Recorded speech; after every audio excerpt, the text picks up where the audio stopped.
As we think about remembrance, it's important to reflect not only on national acts of service and sacrifice, but also on the stories rooted in our own communities.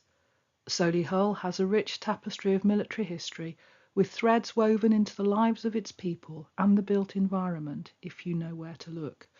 We shall take a brief virtual trail of the town centre, exploring the local landmarks that bear witness to the courage, loss, and resilience of those who served, ensuring their legacy continues to be remembered close to home.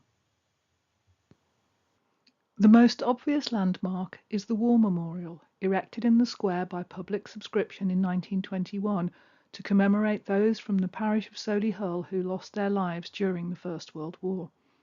It was unveiled on the afternoon of Sunday, the 19th of June 1921, in a ceremony arranged by Brigadier General Walter Robert Ludlow, whose son had been killed in action in 1916. The memorial was unveiled by the Lord Lieutenant of Warwickshire, the Earl of Craven. Around 500 people witnessed the ceremony, in which local GP Dr. Adolphus Bernays, in his role as chairman of the War Memorial Committee that had raised the funds, read out the names of the fallen and formally handed over the memorial to the care of Solihull Council. Dr. Bernays said he had known almost all of those mentioned, some of them since childhood, and it was of some comfort to him to think of them all gathered together again, with their names inscribed on the memorial in the old square, at the end of the village street and in the shadow of the old church.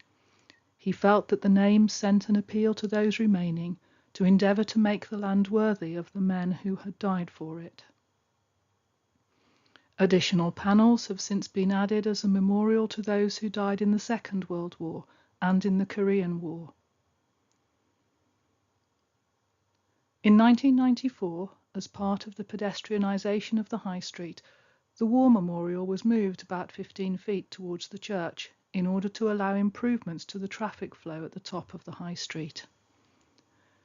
The 4 Portland limestone relief figures on the memorial were restored during 2009 following an approach to Solihull Council by Solihull Rotary Club.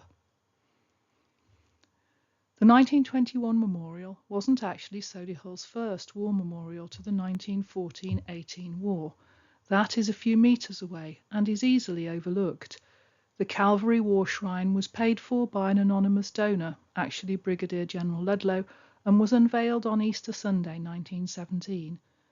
It was designed by local artist Elphage Pippett and was built by Charles Timms from Messrs Thompson Builders of Knowle, which prompted the rector of Solihull to note that everything connected with it has been done in our village, which is as it should be. Memorials can act as a focal point for personal and collective mourning, allowing people to connect emotionally with the past. As such, organisations such as schools, workplaces and clubs often have their own memorials to members of those communities who have lost their lives. Solihull School has a new war memorial, unveiled on the 11th of November 2021, which was commissioned to mark the centenary of the Old Silhillians Association.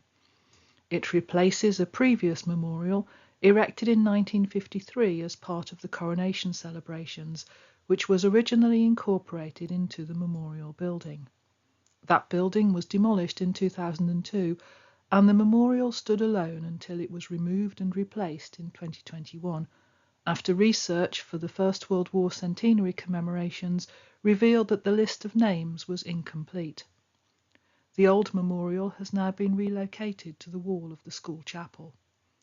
Please note that the memorial is in the school grounds, and so any visits need to be arranged in advance with the school.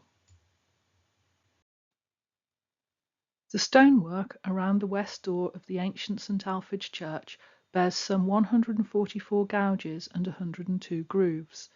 These are reputedly arrow-sharpening stones, with the marks supposedly made during the 14th and 15th centuries when able-bodied men had to practice archery.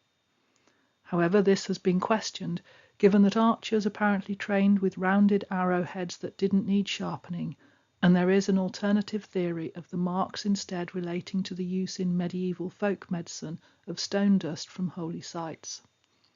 The church is well worth a visit. Do look out for the battlefield cross that marked the grave of Captain Clement Martineau of Touchwood Hall, and the stained glass windows in memory of Second Lieutenant Horace Jackson and Second Lieutenant John Shilvock Wright.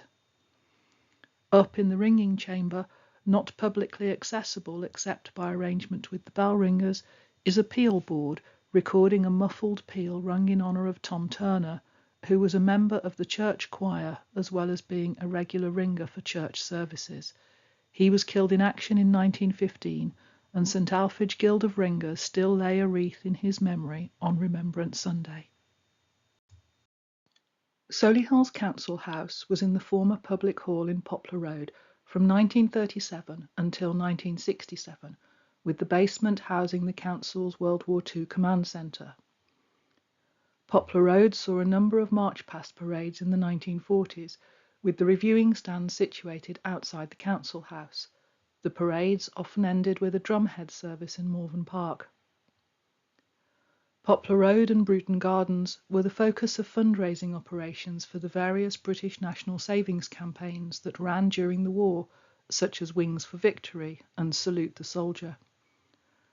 Solihull also raised more than £500,000 during Solihull's Warship Week in 1942, enough to adopt a destroyer, HMS Vivacious.